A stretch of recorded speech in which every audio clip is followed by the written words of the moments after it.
the economic forcing function of human or robots are too obvious. Okay. And so it will 1000% get adopted everywhere.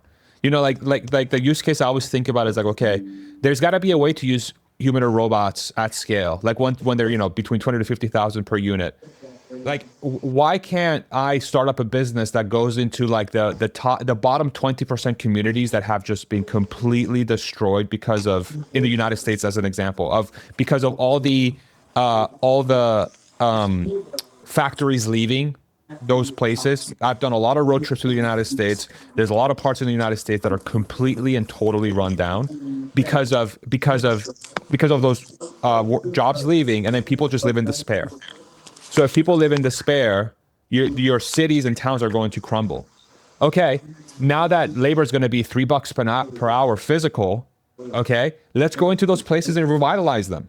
Let's use their human or robots to provide public services at very, very cheap.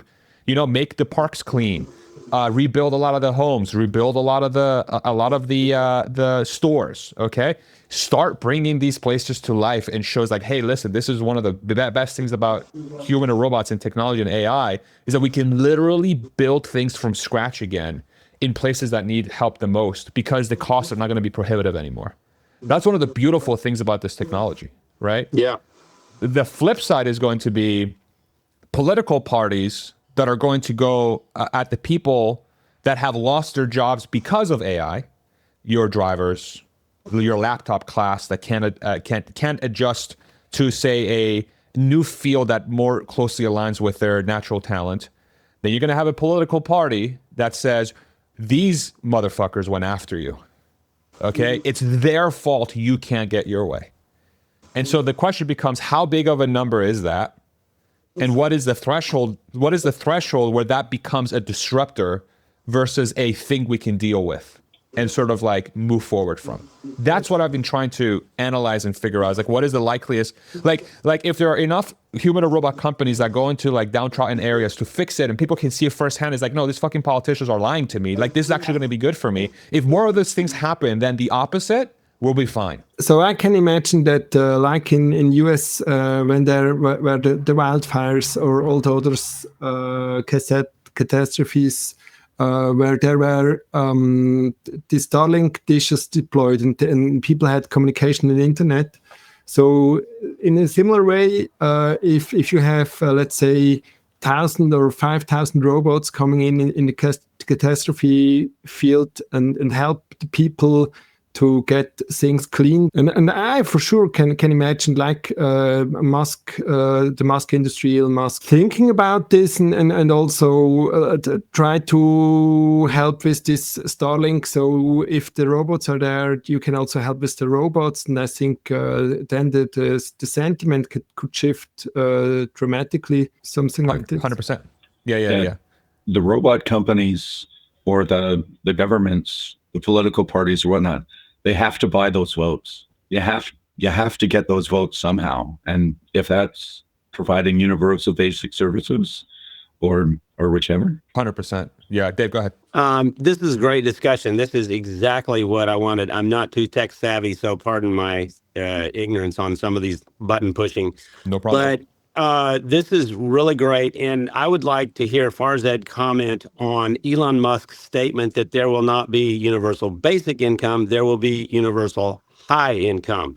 That's one question I have. Haven't heard much elaboration on how he plans to achieve that.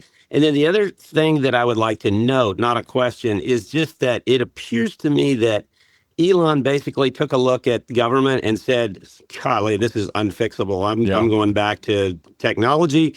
And it kind of appears to me that what he's building might make nation states less relevant because if you think about it, Elon himself is kind of a king over a kingdom. In a sense, everything's changing. What do you say about that?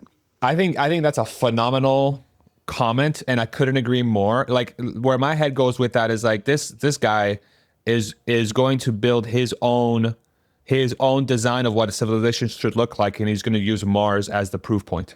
It's like, here you go, that's it, right? Your comment of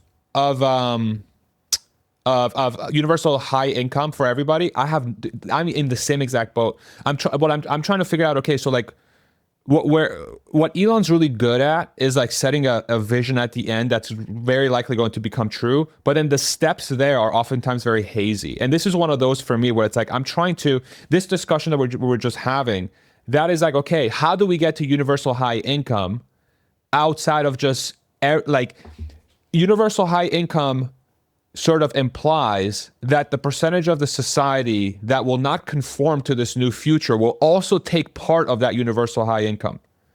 By default, it means that. So what is that outside of just, okay, here's a bunch of robots that you can use. Here's a bunch of AI that you can use. Here's money from the government that allows you to use, to reach a certain floor of living where most, if not all of your needs and wants are fulfilled.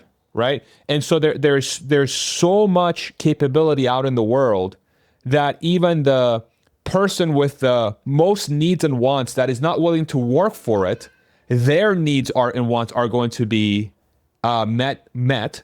And then anyone who wants to go beyond that, then, okay, you can also build using AI. You can get very creative. You can go out into the stars and stuff. I think when Elon says universal high income, I think he says like 20 to 50 years from now. And then this middle, that's my take. And then this middle section of like getting there, that's the one that I'm trying to solve for. And I'm trying to sort of build a community around and trying to build content around, because that's the kind of information that's going to help people get themselves out of potentially really shitty situations where they're going to be like, oh, this thing's coming to fuck me over. Where in reality, you can be using it to putting yourself in a situation that will make you and your family happy for generations. Instead of allowing an inevitable disruption to completely ruin your future, because the disruption is going to happen. The disruption is going to happen. And nobody's talking about. This is the very frustrating thing. Is like the way this is being talked about, it doesn't have the nuance that it requires, and we're not asking the right questions around this a lot of times, because that's like. This discussion is what needs to happen on a broader basis, instead of like, yeah, AI is going to be really good. Oh, AI is going to be really bad. It's like, no, AI is going to be really good and really bad. We just need to figure out how to minimize the very bad, and then use the very good to clean up the very bad. Okay, I don't see anybody, and I don't trust politicians to do that at all. And that's where your comment around like, okay, and sort of Alex's comment too. It's like, quote unquote, the way you buy the votes is by proving that this is a better way to do things, by using human or robots to bring up the standard of living, by using AI to bring up the standard of living, so that there's absolutely no question, and only the willfully ignorant and the ones that just want nothing to do with this technology at all, they're like, no, this is the devil.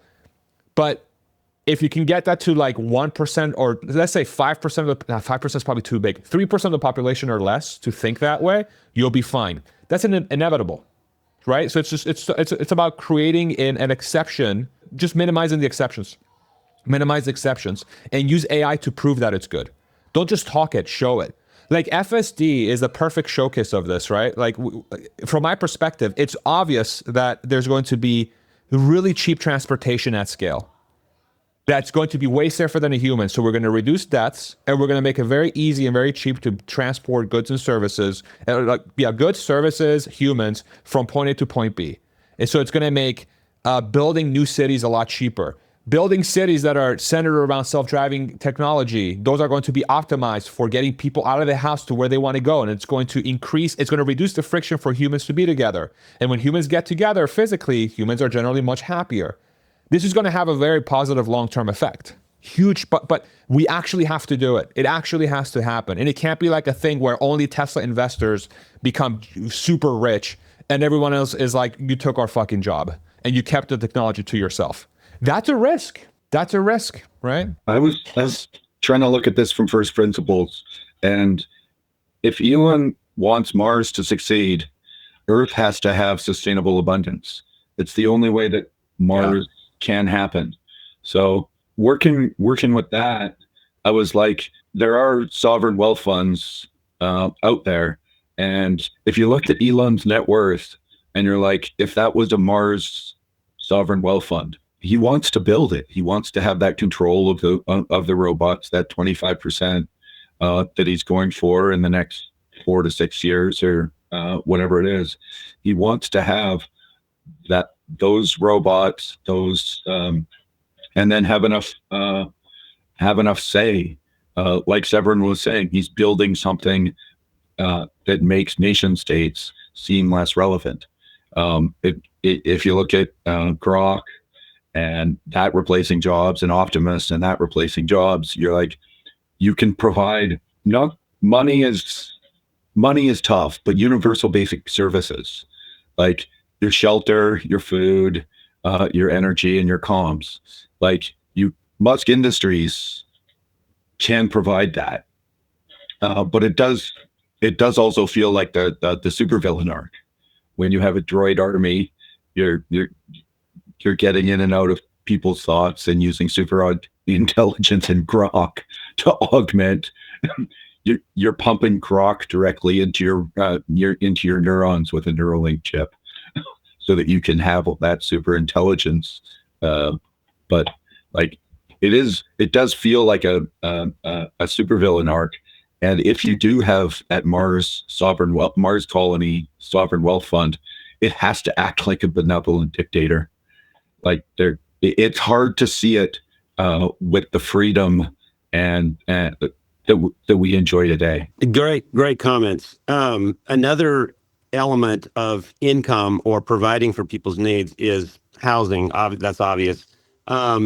I note that Elon is really good at making cars automatically. We're going to have automated factories making cars very soon that automatically drive themselves everywhere, and everything will be built automatically. I suppose that will eventually include housing. Houses might be built automatically at some point. I don't know if you've ever talked deeply about that, but maybe tinier houses, maybe some kind of advanced technology that can be built in a factory and deployed on land. And then land is another topic. How is land controlled going forward? So I'll cut it off there.